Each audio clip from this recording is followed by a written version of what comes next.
All right, fellow fact checkers. Now, before we start the show, I want to remind you to head over and check out our great sponsor, Fox and Son Coffee. They've got an amazing deal with all kinds of blends going on. So head over there and check it out. You can get the Mexican honey prep, the Brazilian honey prep, the Guatemalan, the Ethiopian. They'll be adding new roasts regularly. So be sure to check in and see what new flavors Steve has got over at Fox and Sons Coffee. They've also got all of your usual favorites, the Den Blend Dark, the Den Blend Light, and the one that we personally like around the house since we can't seem to agree on which of the light or the dark is better for both me and the wife, the Den Blend 2 Electric Boogaloo, which is the medium roast.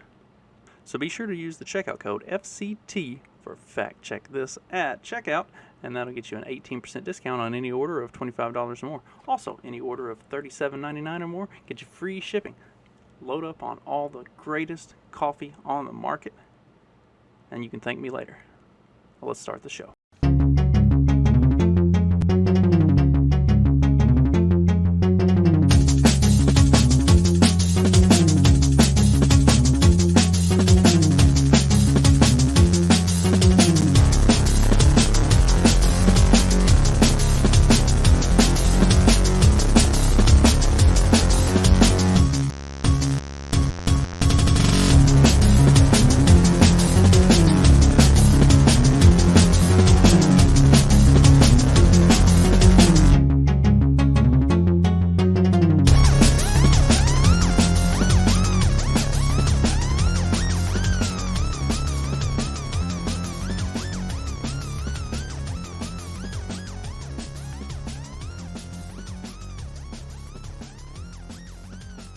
All right, Fact Check This podcast, and the third of the recurring topics that we're going to be doing for this year.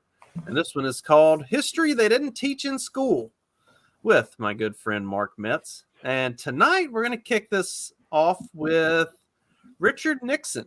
I find Nixon to be a very interesting historical figure, in that everybody knows the I am not a crook. And a lot of people, especially people my age to your age range, probably know Nixon best from him being the president of the world in Futurama.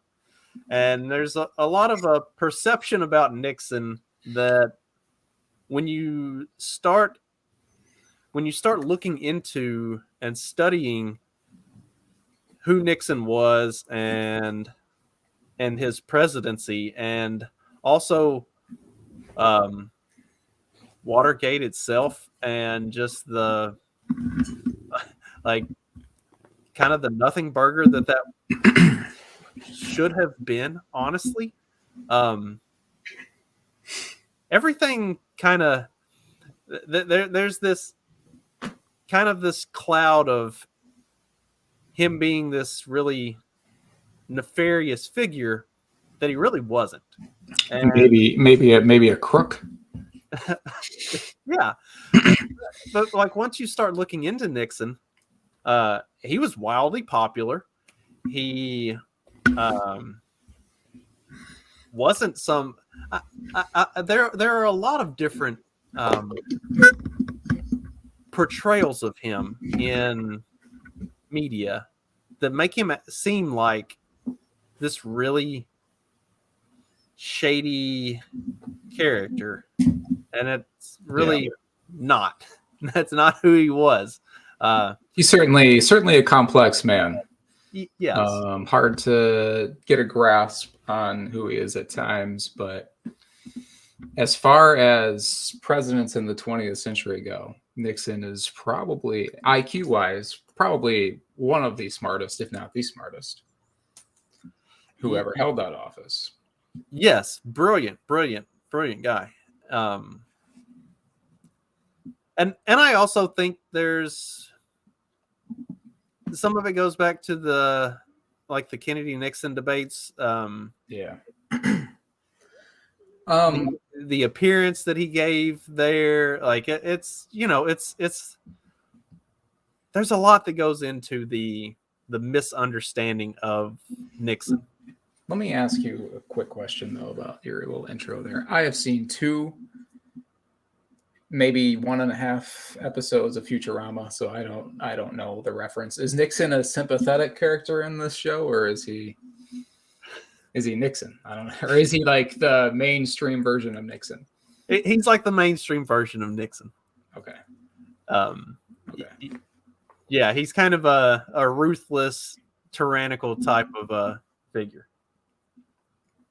Which is it's funny. It's played very humorously, but it doesn't give an accurate portrayal of who Nixon was as a you don't get a lot of the intelligence. You get more of the like being a crook kind of a thing. Okay, just like a manipulative, yeah, top dog kind of guy who will do anything to get his way. Right. And have you seen or read the Watchmen graphic novel or any of the comics from that? No. Okay, so in that Nixon, I didn't know, was this part of my homework? Because I didn't. No. This is a just a personal test to see how much of a nerd you really are. But so in the Watchmen, like Nixon is the president and has stayed in office longer than what he should have, and has kind of taken a tyrannical sort of a role. So it's like it's the mainstream like portrayal of Nixon as opposed to who Nixon was. Who he was. Okay. Yeah. All right. That's where I'm like that's kind of like that's the basis is anytime you see Nixon in mainstream, it's always that. That's the reason we're doing this show. Yeah, that's the reason we're doing the show, because like there is a I've talked about it a few times, like my belief that after Dwight Eisenhower, they started manipulating, but the people who actually run shit started manipulating presidential elections, because I've read Eisenhower's farewell address, and like when you hear the things that he says, I feel like the deep state, or whatever you want to call it, they were like, oh shit, we can't have somebody that's gonna like say that kind of shit out loud, like that you're giving up the game. So I think the people pulling the strings started to take a more direct involvement in who was running the country. And so, that's why, like, for instance, Kennedy ends up taking a limo ride through Dallas because he was not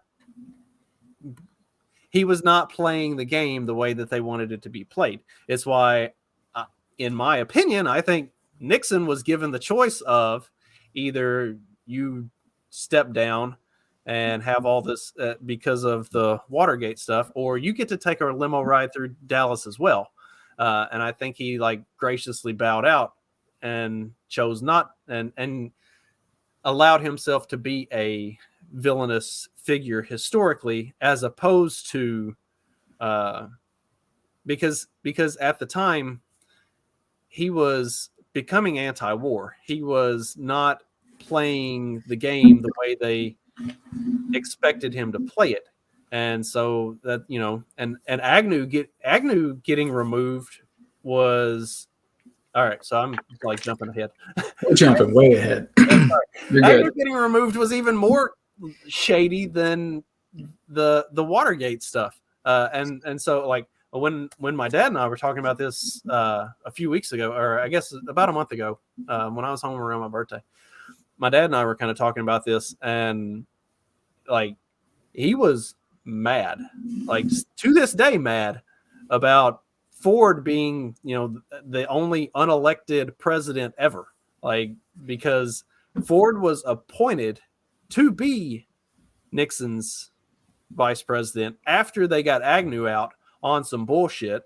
And like my dad is 70 something years old and still pissed off about Ford being president at all. So like, there's a lot of there was a lot of shady shit around all of it.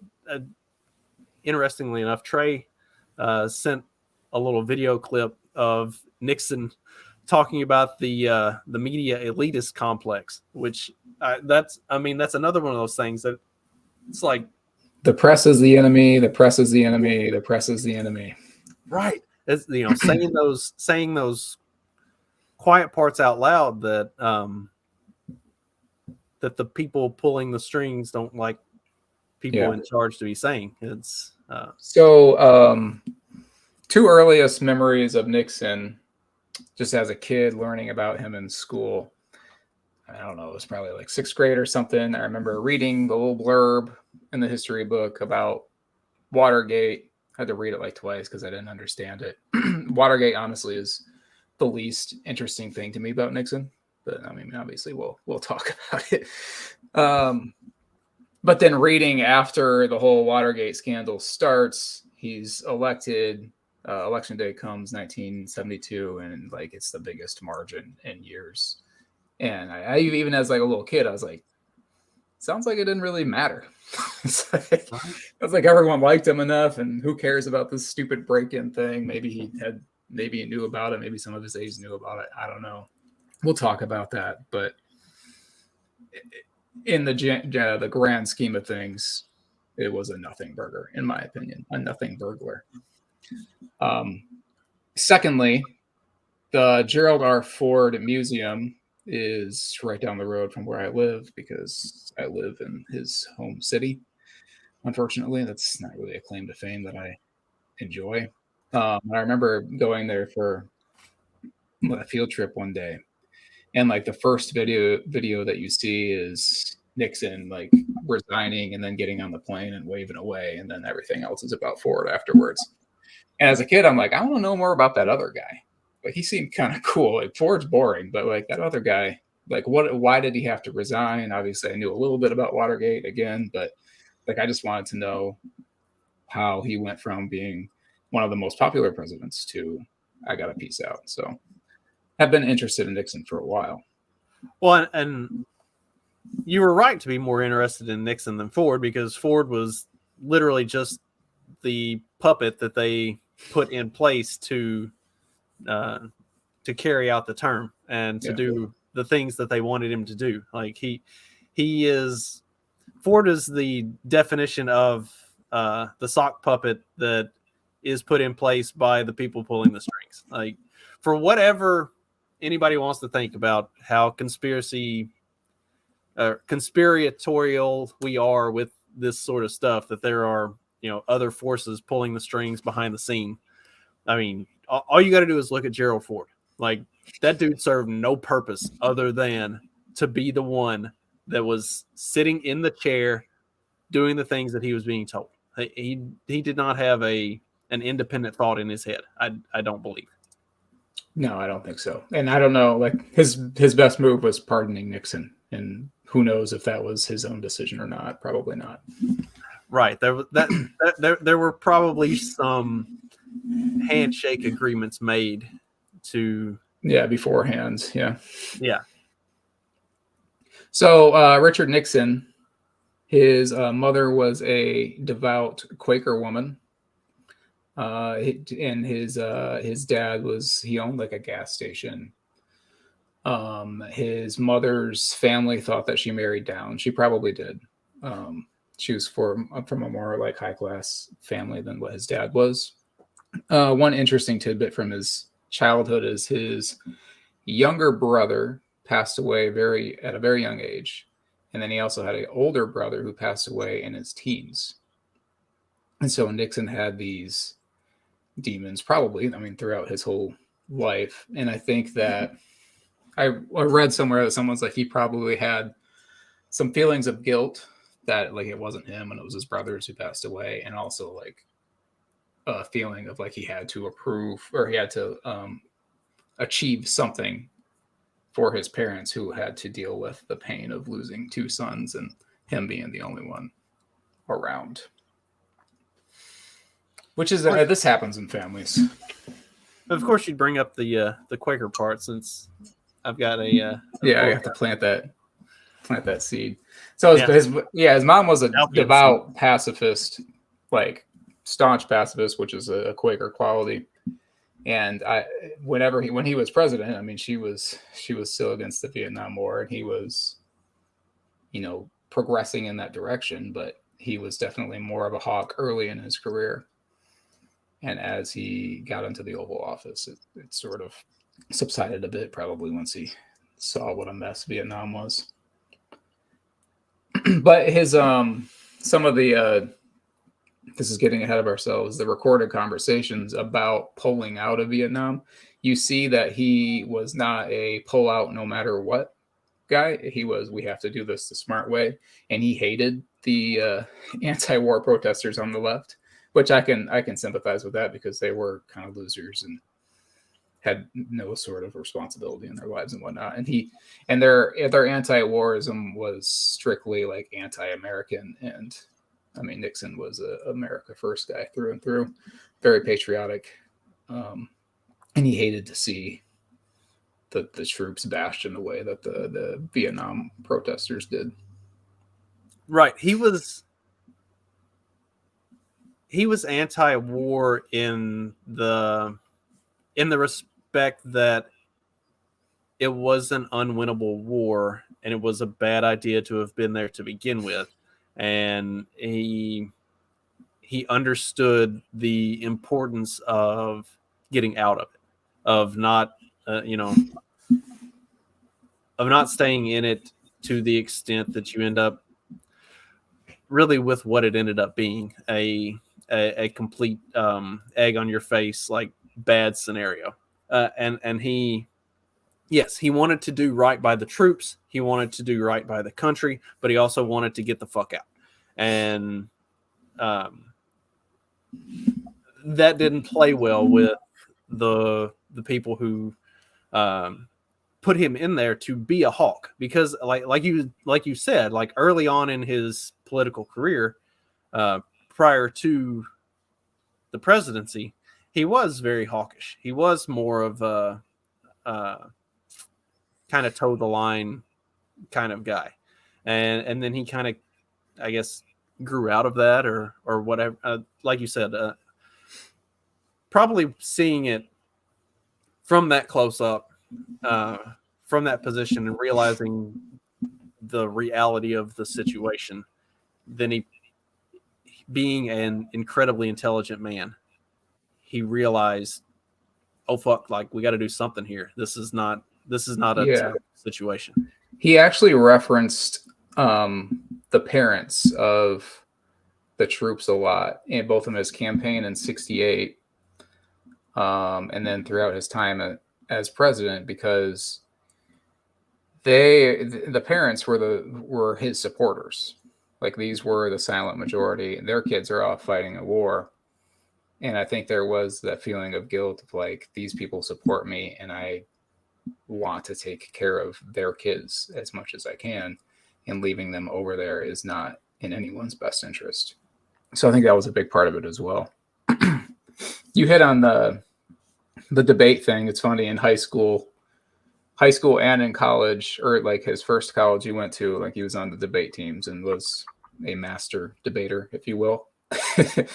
Like his debate team won everything that they won every debate that they engaged in, and he was like the top guy. And when you go forward to the infamous one with Kennedy, where it's the first televised one, as you said, and his image just didn't come across well. He wore the wrong color of suit. He didn't put on makeup, as they had tried to encourage him to do. But it was pretty common knowledge that he won that debate to the radio crowd, but lost it to the folks watching on television, which was that may be a beginning of a major shift in politics, to where it becomes more of a performative art as opposed to simply facts and logic and policy and all that stuff. So, and this is something that Nixon was never really able to be comfortable with, is the whole performance part of politics. He's a very intelligent, smart man, but not the greatest when it came to public appearances. Yeah, and you see that in like different interviews and stuff that he does. Like he never really carries himself well on camera. It doesn't matter what the situation is. Like he definitely doesn't ever look like he's comfortable being seen like that. Yeah. Like and that's not unusual for incredibly intelligent people. Usually they're not I got particularly Ron DeSantis vibes a little bit. yeah, they're not always really comfortable with being in the spotlight. You know, they're and it's why I think personally, I think it's why a lot of people who are very intelligent and wealthy tend to be the power behind the throne, so to speak, Yeah. in that they put their money towards people who do present well and who do go on camera, stay out of the limelight to every extent possible, and not be a figure who's seen. Or when they are a public figure, they tend to do so in like writing, not in public appearance type of stuff.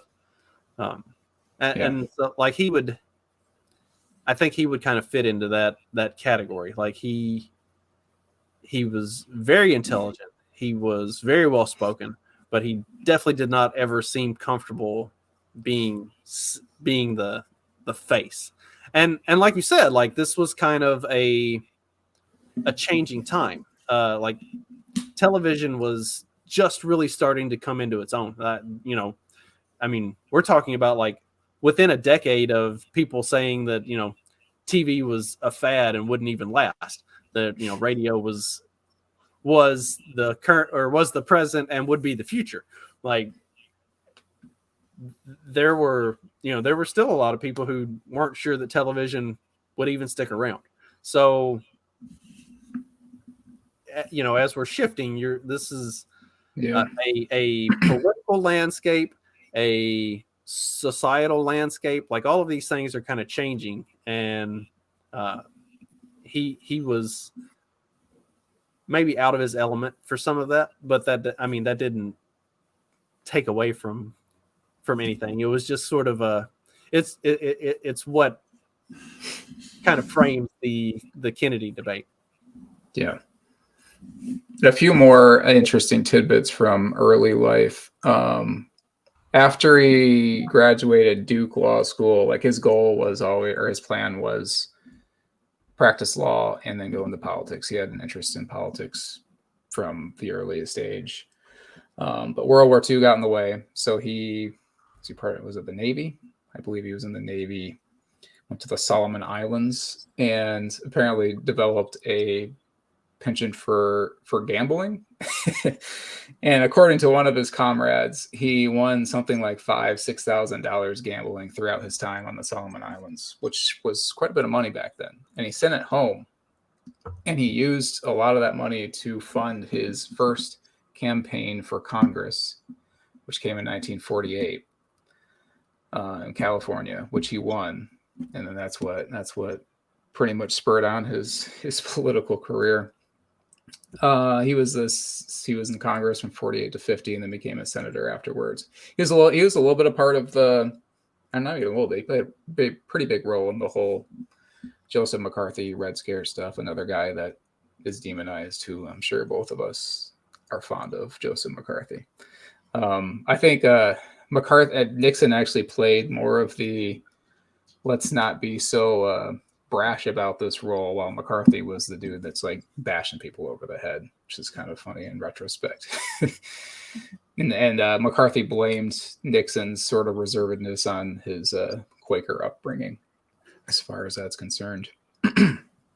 And then when you get to Eisenhower deciding to choose him as vice president, 1952, the Republican convention came down to Eisenhower versus Robert Taft. Robert Taft was the more conservative, think like Barry Goldwater kind of Republican. And he was definitely more isolationist during World War II, whereas Eisenhower was, one of the top generals. And Eisenhower was kind of like this Republican who they thought might run for president as a Democrat years earlier. So he kind of could play the chameleon role a little bit. And one of the reasons, so Nixon was actually in the running for the VP spot for both of these guys because Nixon's domestic policy aligned more with Taft's, but his foreign policy aligned more with Eisenhower's at that time. And so Eisenhower went with Nixon. However, there's not a whole lot to hit on as far as Nixon's time as vice president, because I don't think Eisenhower trusted him all that well. There was one time when Eisenhower was out sick, and it says that Nixon sort of assumed the role, but I think it was more Eisenhower's closer aides assuming the presidential roles as opposed to Nixon. So I don't know if you have more on his time as VP. I didn't know. I didn't really. Everybody's time as VP is sort of to just not fuck things up, not be an embarrassment, and until you get a Dan Quayle or Joe Biden. But then they fail at even that much. Trace over in the Rumble chat, he says he symbolically took the role, like he was the vice president. There wasn't a lot else to say about it. He was a good fit. So I've talked about this on the morning show and other places. Like when you're picking a vice president, they need to check certain boxes, like the way that the political machine operates is they need to be someone that has that is kind of established, that has a record, that people know who they are, they're recognizable. They also need to be from certain states, depending on who the presidential candidate is. The vice president needs to be from a different part of the country to kind of wrap the vote around and bring different parts of the country together. He serves all of those. He's a good fit for that. He was young, vibrant. Yeah. There could have been also, he had sort of gotten bad graces with the Republican establishment over aligning with McCarthy and the Red Scare stuff. So there also could have been a part of the vice president, especially at that time, was where politicians go to die. That's kind of what they tried. They tried this with Teddy Roosevelt at the turn of the century. The whole establishment could not get in line with Roosevelt for many reasons. He was essentially a wild card, and so they had him be McKinley's vice president, and they didn't think that McKinley was actually going to die, and Teddy assumed the role. So I wonder if maybe Nixon was a bit of a thorn even that early on, and they're like, hey, maybe position him for a VP role, and we'll see what happens from there. Although that may not track, because FDR basically chose a nobody who then had to assume the role of presidency not long before that. So I don't know. It was a slightly different political era, but the VP was not necessarily at that time the one who was going to be groomed to be the next president or run for president next. So it was up in the air whether Eisenhower would choose him again for the second term. And for so during the campaign of the before the first term, some controversy arose over some gifts that Nixon may or may not have received, financial gifts that he may or may not have received illegally as a senator or as a congressman. And so Nixon had to do some, or Eisenhower wasn't sure if he's going to keep him on the ticket. Eventually he calls Nixon. He's kind of going back. Eisenhower's going back and forth, and Nixon's like, well, there comes a time in every man's life where they have to shit or get off the pot. Basically telling Eisenhower, tell me what you're going to do. so that I can move, so that we can both move on with our lives. So Eisenhower stuck with him, but Nixon had to go and do some sort of basically press conference explaining what these gifts were, or if there were gifts or anything. And it's so weird. Like I watched some of it, and he's talking about how many homes he owns, how much they purchased the home for, how much is owed on the home, like all of his financials. He's just going over for everyone. And I think this may have been a part of Nixon's further radicalization, because I mean, who likes to stand before the press and just talk about their financial personal lives like that? So it's probably a weird moment for him, but a good moment for us, because it led to the press as the enemy. Yes, that it did. All right. Speaking of the press as the enemy, do you want to watch any of that little clip? It's about 4 minutes, but we won't use won't do the whole thing, but it is very. Well, they have much more power than most people would like to think. When we think of the media in this country, the problem is that they have a sense of self-righteousness, a double standard on issue after issue after issue. They can find everything wrong with somebody else, but they will not look inside and ever admit that they could be wrong themselves. And what was involved here in the Watergate thing was the unfairness of it.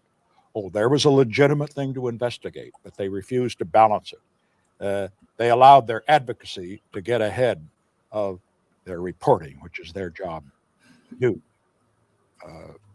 President Eisenhower, in his farewell address, wrote about and warned against the power of the military-industrial complex.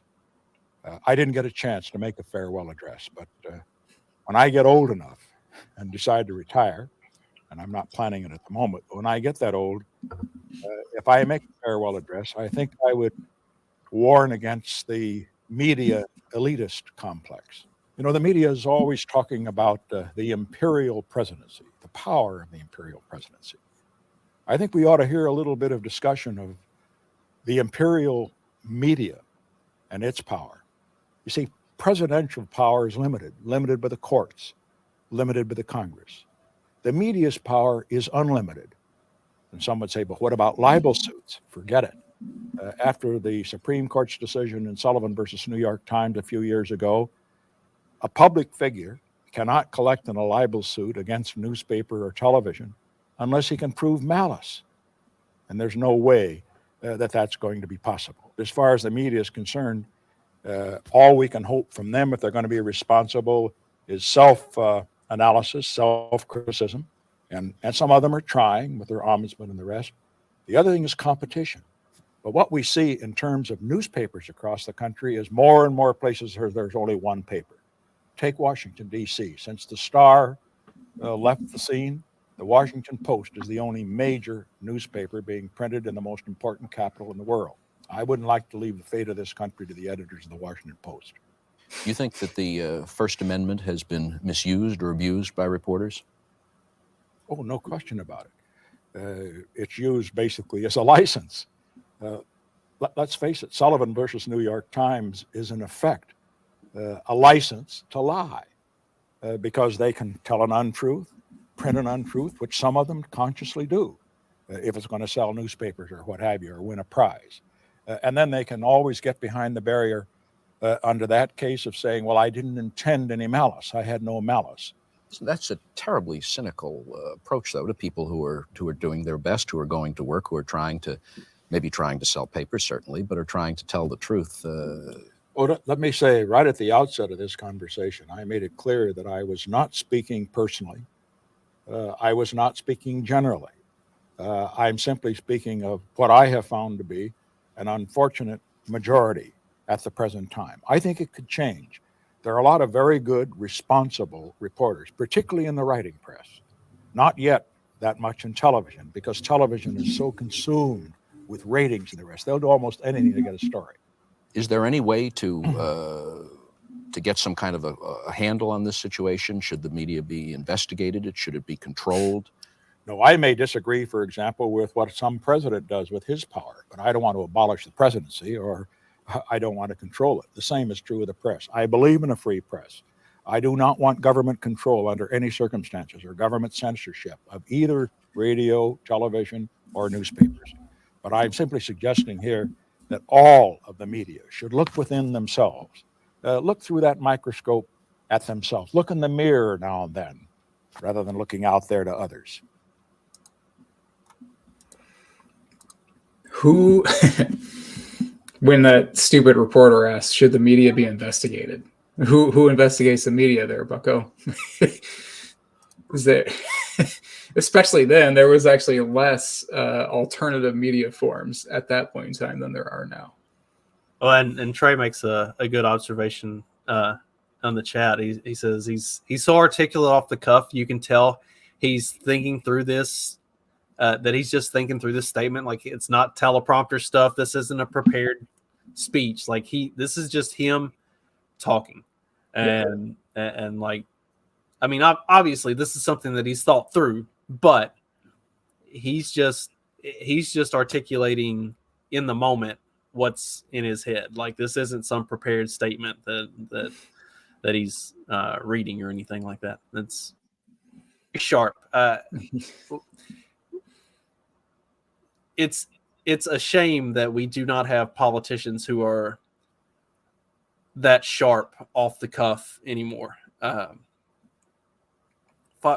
mean, like, maybe a handful that could deliver something like that without preparation, really, just to talk. He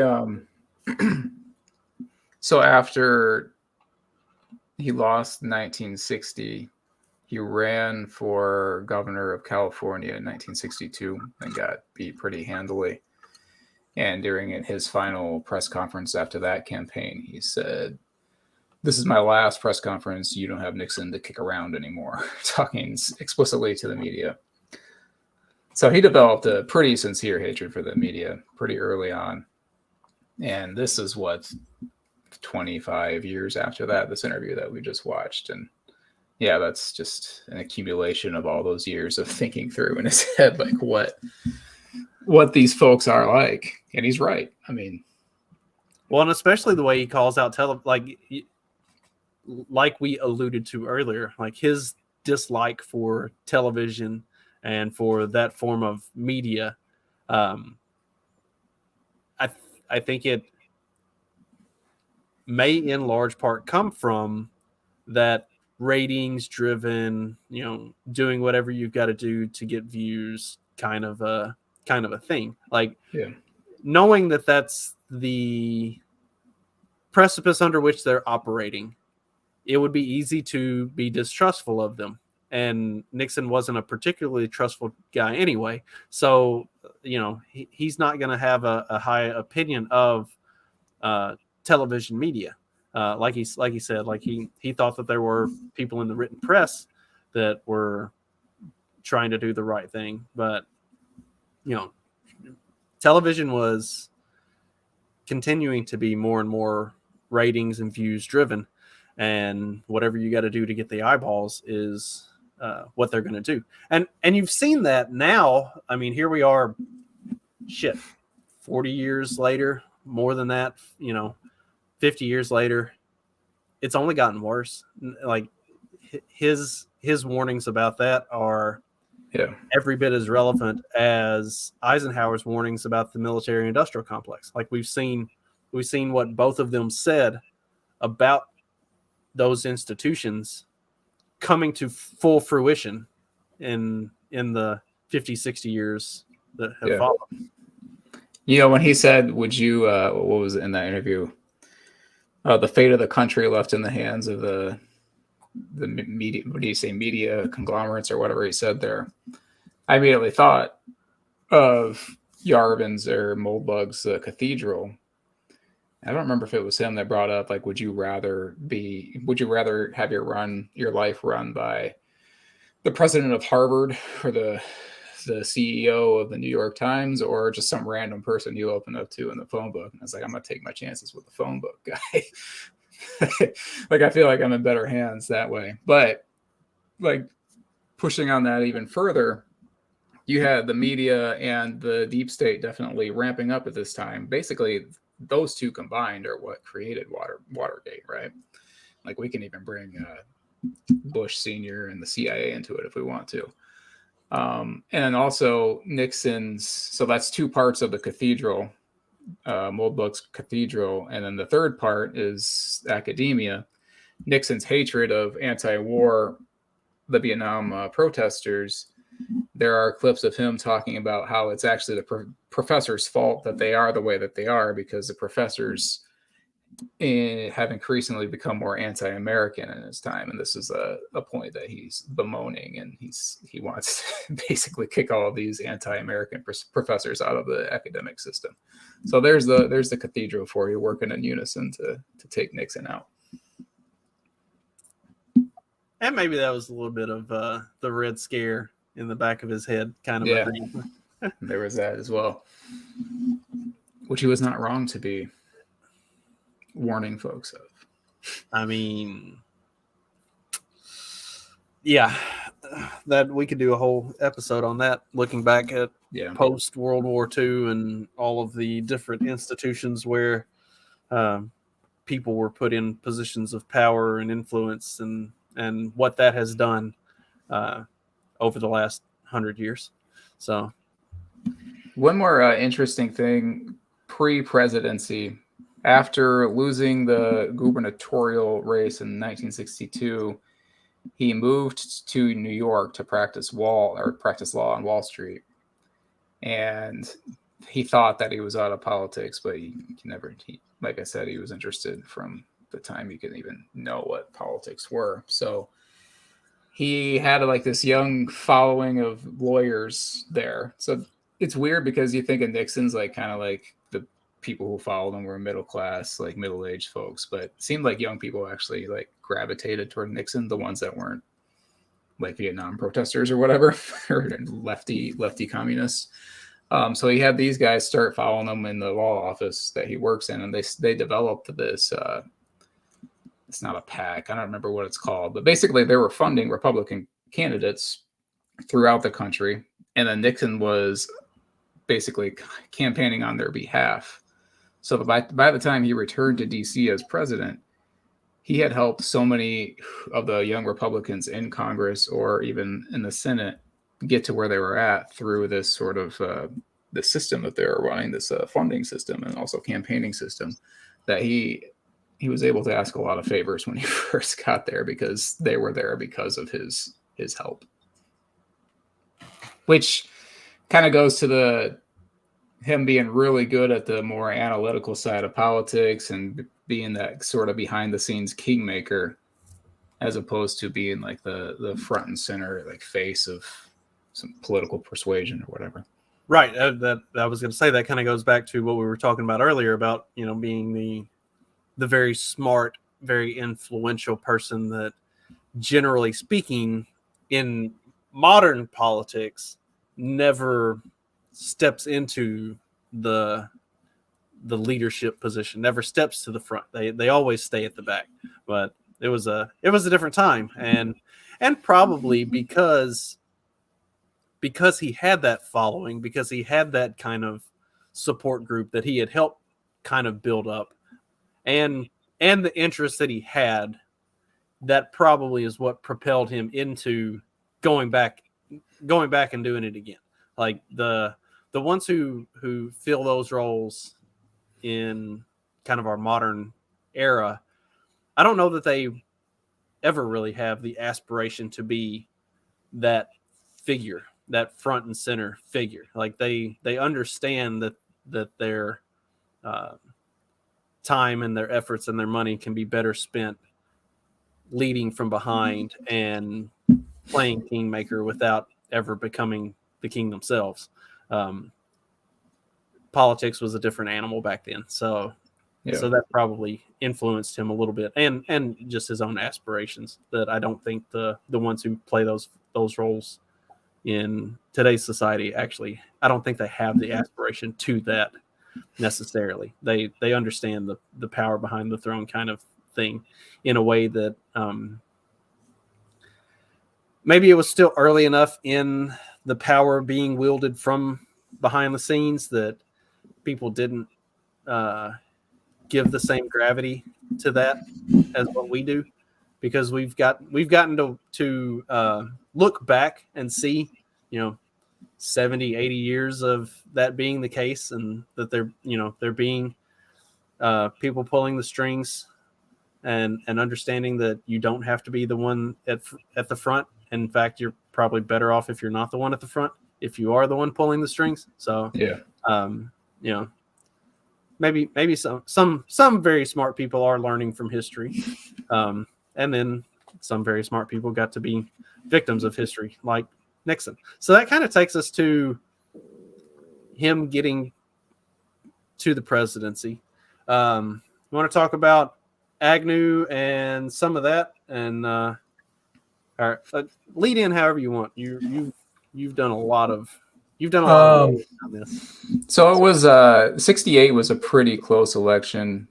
Nixon was pretty far ahead throughout the whole thing, and then I think it's weeks before election day, LBJ decides he's gonna like cease back on bombing of Vietnam, which obviously was a huge issue at the time, and somehow that made things better for Hubert Humphrey, right? Was it Hubert Humphrey? I think it's right. Or yeah, because McGovern was later. Yeah, Hubert Humphrey. And that sort of closed the gap a little bit, because it made it look like the DNC was letting up on their own hawkishness as far as the Vietnam War was concerned. But Nixon eked out that election. I didn't do you can hit on Agnew a little bit. Nixon also had like two really close advisors who kind of had the kind of the role, like they have the role of chief of staff or whatever, and that kind of means nothing in name, but it's basically you're the second-hand man to the president. So Bob Haldeman was one of them, and John Ehrlichman was another, and these guys were with Nixon all the time. They appear probably the most on the Nixon tapes that were started to be released like in the 90s, because they weren't allowed to be released for the longest time. And also Pat Buchanan, another guy who I think you and I both adore, was also a pretty close advisor to Nixon at the time. And as you were hitting on earlier, like these are guys who you just don't see in positions of government anymore. Like brilliant, like actually like Harvard educated when it meant something. Like now it basically means that you can repeat whatever the popular talking point is. But like back then, like these were brilliant dudes. This was not, obviously was not Goldwater's envision for government. It wasn't limited government that Nixon won on. It wasn't necessarily Republican talking points that you wouldn't hear from like George W. Bush and Romney, not really McCain, but I mean, obviously those guys weren't telling the truth when they're talking about like, we're trying to limit government. Nixon didn't really lie in campaign. Like he was looking for efficient government and government that worked. And these were sort of the guys that he leaned on to do that. What you like Agnew? What is it about Agnew you like? Agnew was a good compliment to Nixon. He was very America first. He was very he was very against the anti-war protesters for the right reasons, like not because they were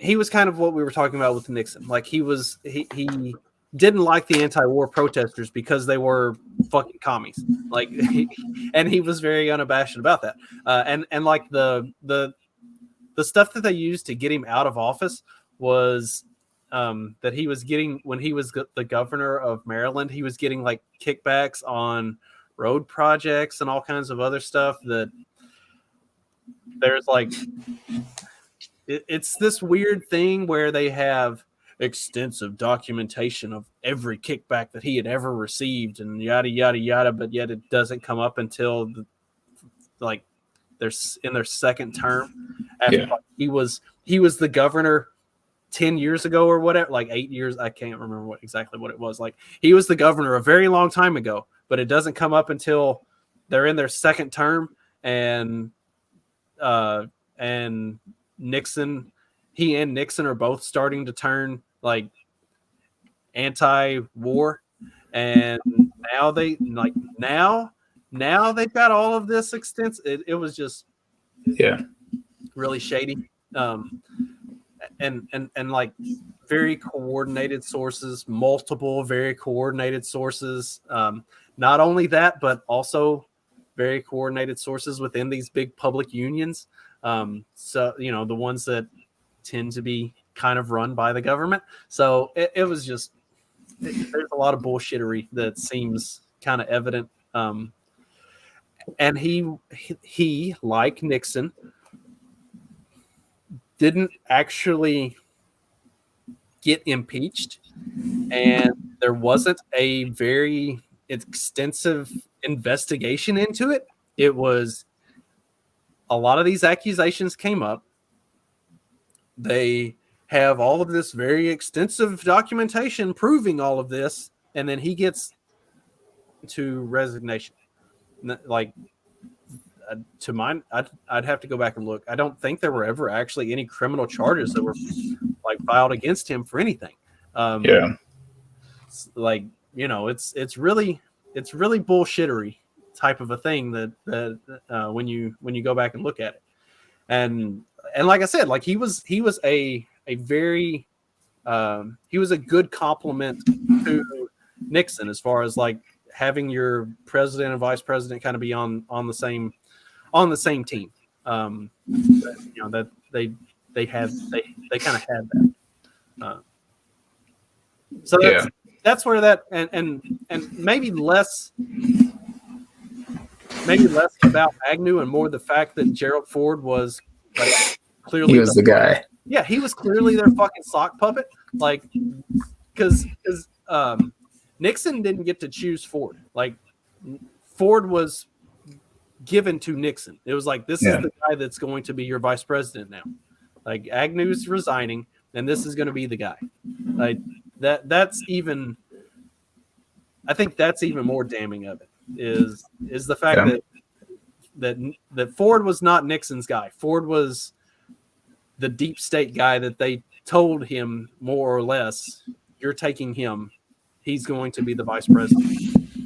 Yeah, a lot is made about Nixon installing the recording devices in his office, also Camp David and another office as well. They're like, well, he freaked out. He got paranoid.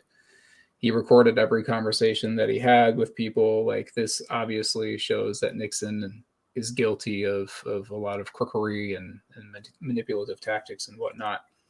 And so, I mean, some of the recordings that you listen to, like Nixon does come across as paranoid, frankly. However, this is a guy who legit, and most people who want to become president, especially here at a time where it's like, maybe that actually meant something more than it does now. Like, this is a guy who did care about his country. Like, that's without a doubt. He wanted to bring more efficient government to his country. And he gets in, and it's not, it's not what you think. Like, you say, maybe he was brought to that room and shown the real footage of the Kennedy drive through Dallas. And so who wouldn't be paranoid and who wouldn't want to record these conversations to make sure that their ducks are all in a row, right? Like, I can understand like feeling the heat coming from all sides. Like, if I was given the option to install these recording devices, which were like now we're like, of course, every conversation's recorded, but this was sort of novel back then. I would probably do the same thing, honestly. And there are recordings of him like, yeah, I want you to follow RFK around and sort of bug his phones. I want you to bug, he wanted to bug Kissinger's phone, even though him and Kissinger had it was a pretty good working relationship, but there was one time where the war was winding down in Vietnam, And they had basically come to the conclusion that we are ending this thing. And all of a sudden, Kissinger goes and talks to some other world leaders at some conference and was like, yeah, we're going to bring a gradual end. And Nixon's like, no, I don't want any more graduality. I think that Kissinger's going behind my back because just a few weeks ago, we agreed that we're bringing this to an abrupt end. So he's like, I want you to bug his phone too. And I was like, this is a guy who he wants to be in charge and he knows that he can't. He thought he was getting into a role where he's in charge of this stuff. And then once you get there, you're like, oh, I don't have the power that I thought that I would have. And that would mess with my head too. Yeah, especially if you think you have agreements with people and then it turns out that they have other pocket agreements with other people. And then it's like, yeah, I mean, I could understand wanting everybody to be bugged. It's like, I want to know if the things that they're saying to me are the same things that they're saying to everybody else. And are we actually in coordination? I mean, that's why Agnew was a good vice president for him, because they were in lockstep. They were good complements to each other.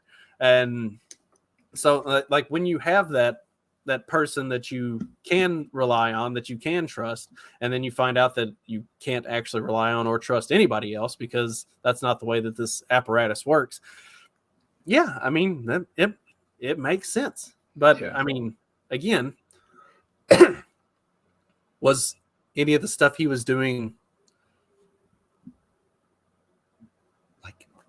objectively illegal? Or I mean, it was, I mean, there were some folks who knew that they were being recorded and there were others who didn't, and I guess that's, yeah, it becomes gray areas.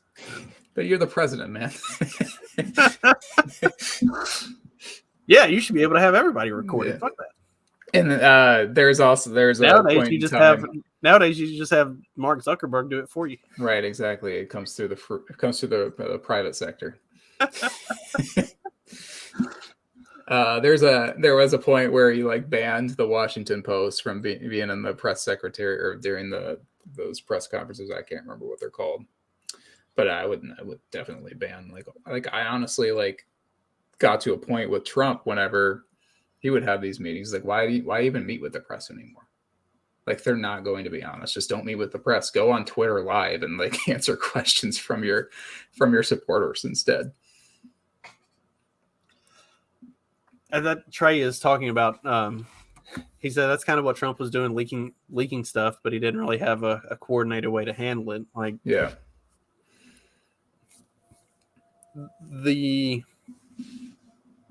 the lessons of how to handle the press and who the press are and what the press are should really be taken to heart in modern politics and view them for exactly what they are. What's the Aaron McIntyre?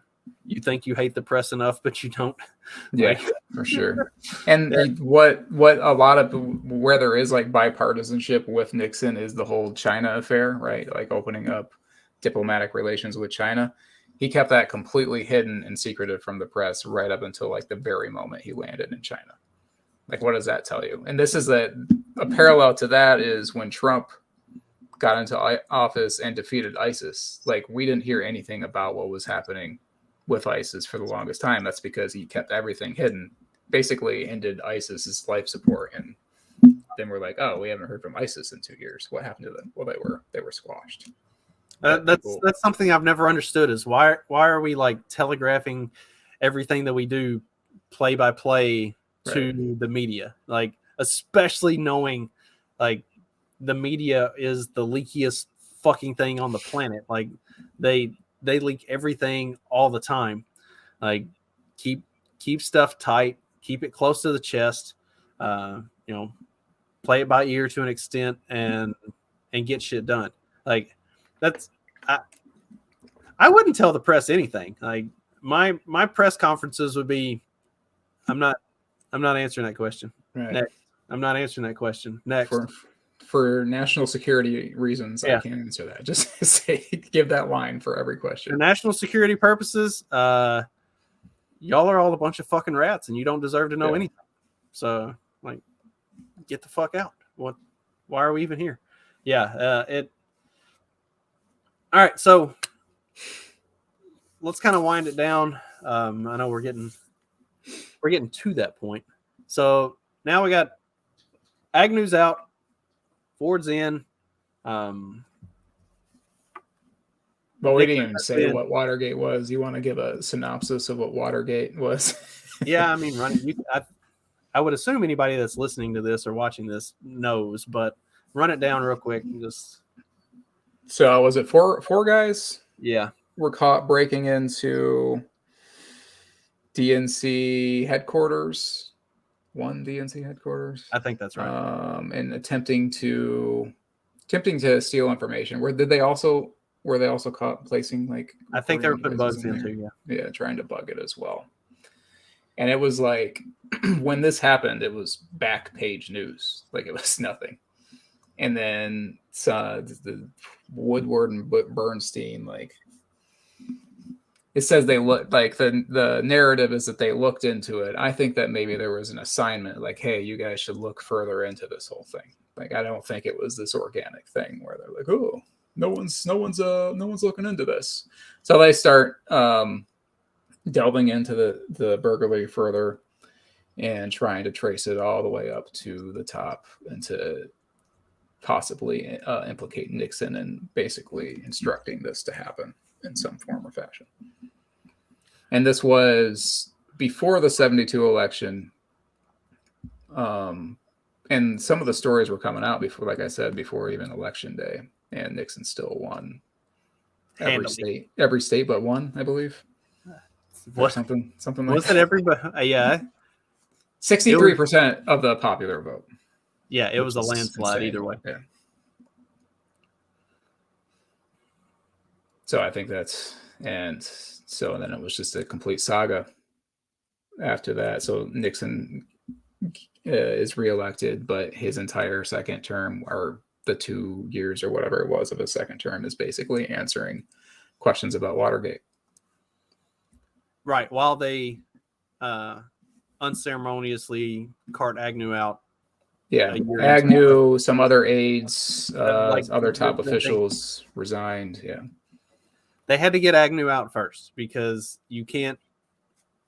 Like I said, the two of them were in lockstep. So if they push the Watergate thing forward first, and Nixon resigns, then Agnew steps into his spot, and it's the same thing all over again. Like you're just moving forward with the same thing, and then they would have to start the cycle over again of trying. Now they have to try to, and that also looks a little too conspicuous, right? Like, all right, we just ran the one guy out on some, not necessarily concrete type of stuff, and then to immediately turn around and run the other, like they did it the right way. I wish we still had intelligent elites that knew how to pull the strings of the system like there were 50 years ago. They got Agnew out first, very unceremoniously, without a whole lot of pomp and circumstance, and then inserted their sock puppet, and then they pushed Nixon out. So and there might be. So, like I said, Nixon was basically repeatedly attacked his entire the remaining time that he had left in that second term. And there is a recording where, so there's a trajectory of the recordings regarding Watergate where it's like, this is nothing. Why are they like focusing on this? Like, get them to shut up or tell them like, we're not even going to answer this question because we shouldn't even give it the time of day. To the more paranoid, like, okay, like what is this person saying about this now?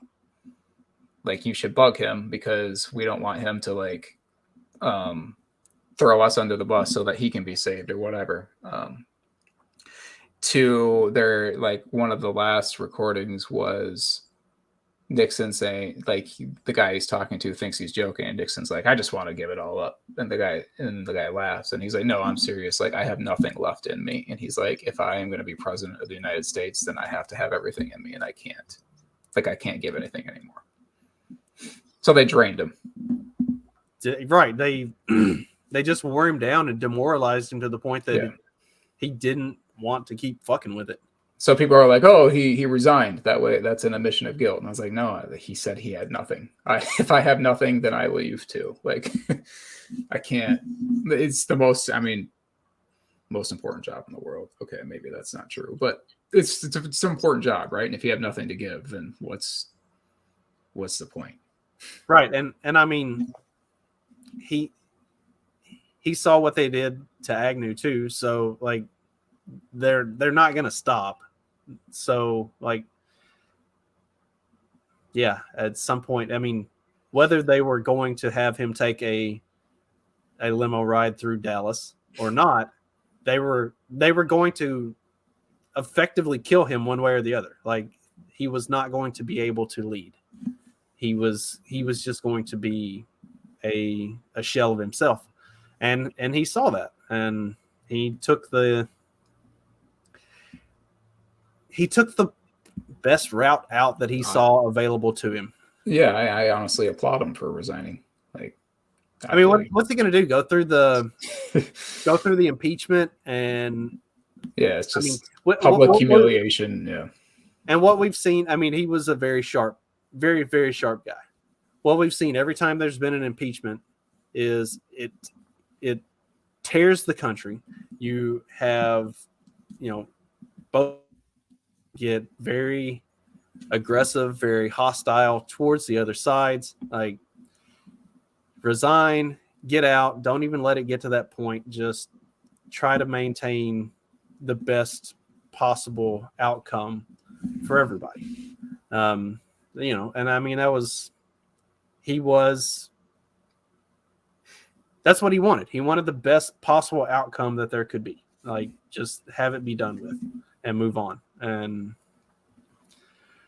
that's unfortunate, and it creates a legacy for him that ends up being painted by the mainstream media, who he absolutely hated and did not pull any punches on how much he hated them. So they get to be the ones who paint his legacy from that point forward, and then we get what we get as the portrayal that is Nixon 50 years later. One of his last press conferences, a reporter asked him, like, why are so many of our questions arousing such anger in you lately? And he goes, "Do you think that I'm sorry that I gave you the impression that I was angry, but I only get angry at people that I respect." It just felt like a mic drop moment. It's like, I'm not angry at you because I don't respect you. You probably annoy me, but I'm not going to give you the dignity of being angry at you. And so he does resign, and then obviously Ford is Ford for a couple of years, and then Jimmy Carter wins in an election that's just probably between the just two most boring candidates of all time in the 20th century, at least. And then obviously Nixon and Carter's presidency is a disaster, blah, blah, blah, all that stuff. And then Reagan wins in much the same fashion as Nixon did in 1972. So I don't think the country actually changed that much between 72 and 80. I think it was like the values were pretty much the same. And then obviously Reagan wins landslide again. And everyone gives Reagan. Reagan obviously was 1,000% a better public performer than Nixon. Had he had Nixon's policies, though, we probably wouldn't be in the mess that we are in today. Sure, certainly wouldn't have gotten amnesty. So. Yeah.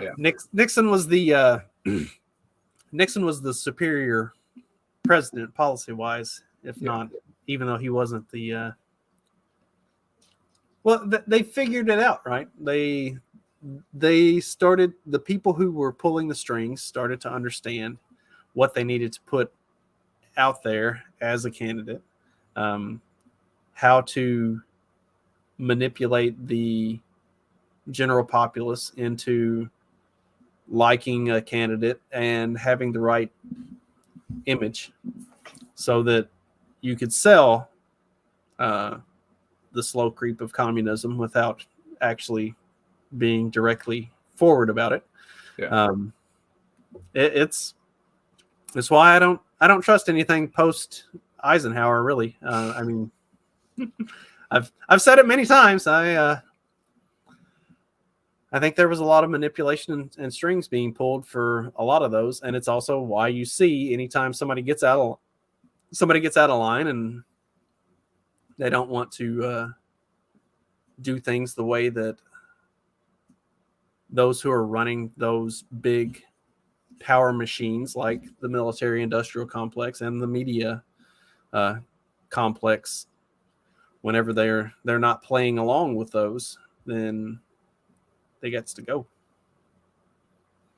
And it's also why Trump gets such vitriol from the entirety of the establishment, because he does not play their game well, or at all, a lot of times.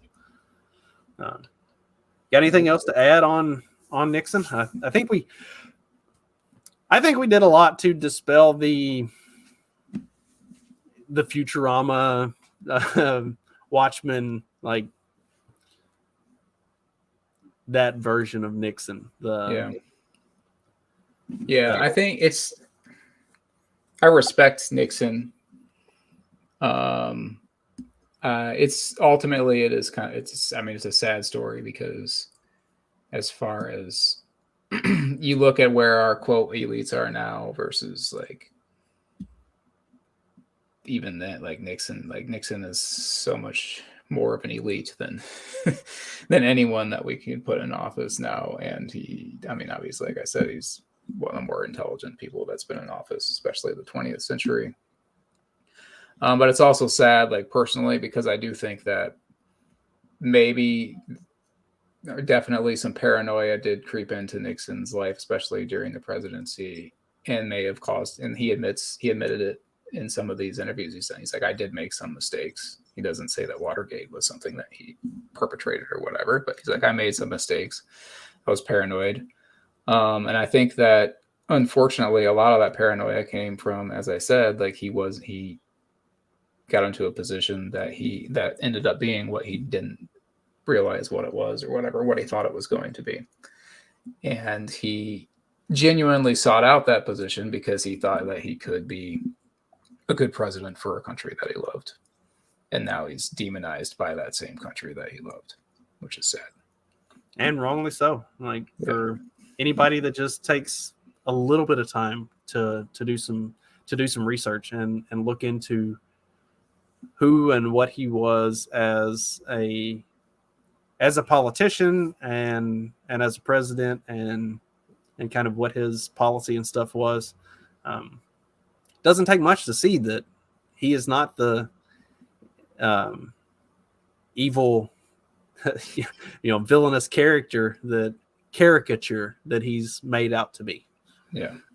This has been a lot of fun. We're going to cover a bunch of topics like this throughout the course of this year. I might even talk you into one that you don't want to do. Maybe I'm gonna bully you into it. We'll see. We'll see. We shall see. It's either you or Clyde. You don't want to leave me with Clyde for that one, do you? No, that actually sounds exceptionally entertaining. I'm not gonna lie. All right. Well, we'll see how that goes.